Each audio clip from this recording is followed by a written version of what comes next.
ಎಲ್ಲ ವೀಕ್ಷಕರಿಗೆ ನಮಸ್ಕಾರ. ಡೇ ಬೈ ಡೇ ಒಂದಕ್ಕಿಂತ ಒಂದು ಜಾಸ್ತಿ ಆಗಿನೇ ಕಸ್ಟಮರ್ ರಿಪೀಟೆಡ್ ಆಗಿ ಬರ್ತಾ ಇದ್ದಾರೆ.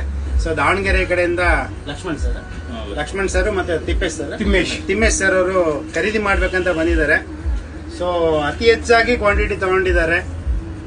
ಒಂದು 7 ಶರ್ಟು, ಒಂದು 4 ವೈಟಲ್ಲಿ ಲೆನಿನು, ಅದರಲ್ಲದೆ ಮತ್ತೆ ಶರ್ಟ್ಸು, ಒಂದು 8 ಟ್ರೌಸರ್ಸು, ಮತ್ತೆ ಬ್ಲ್ಯಾಕ್ ವಿತ್ ವೈಟ್ ಅಲ್ಲಿ ಒಂದು 2 ಶರ್ಟು, ಫಾರ್ಮಲ್ ಪ್ಯಾಂಟು, ಅದರಲ್ಲದೆ 3 premium jeans. So over all ಒಂದು ಹಾಫ್ ಸೆಂಚುರಿ ಬಿಲ್ ಮಾಡಿದ್ದಾರೆ. ಸೊ ಕ್ವಾಲಿಟಿ ಕೇಳೋಣ ಯಾವ ತರ ಇದೆ ಇಲ್ಲಿ ಅನ್ನೋದು. ಸೊ ರಿಪೀಟೆಡ್ ಬಂದಿರೋ ಕಸ್ಟಮರು. ಸೊ ಒಂದು ಮಾತು ಕೇಳೋಣ ಅವ್ರಿಗೆ ಏನು ಅನ್ನಿಸ್ತಿದೆ ಅಂತ. ಸರ್ ಯಾರಾದ್ರು ಇಲ್ಲ, ಕ್ವಾಲಿಟಿ ಬಹಳ ಚೆನ್ನಾಗಿದೆ, ಎಲ್ಲರೂ ಬಂದು ಪರ್ಚೇಸ್ ಮಾಡಬಹುದು. ಬಟ್ ರೀಸನಬಲ್ ಇದೆ, ಎಲ್ಲದು ಒಳ್ಳೆ ರೀಸನಬಲ್ ಕೊಡ್ತಾ ಇದ್ದಾರೆ. ಲೆನಿನಲ್ಲಿ ಒಳ್ಳೆ ರೀಸನಬಲ್ ಸಿಗ್ತಾ ಇದೆ, ಬಂದು ನೀವು ಪರ್ಚೇಸ್ ಮಾಡಬಹುದು. ಸೊ ಅತಿ ಹೆಚ್ಚಾಗಿ ಕ್ವಾಲಿಟಿ ಜೊತೆಗೆ ಫಿಟ್ಟಿಂಗು ನೋಡ್ಬೋದು ಸರ್. ಲಾಸ್ಟ್ ಟೈಮ್ ತಗೊಂಡಿರೋ ಶರ್ಟ್ ಹಾಕೊಂಡು ಬಂದಿರೋದು. ಸೊ ಪ್ರಾಪರ್ ಫಿಟ್ಟಿಂಗ್ ಆಗಿ ಅವ್ರಿಗೆ ಸಿಕ್ಕಿದಾಗ ಅವ್ರಿಗಷ್ಟು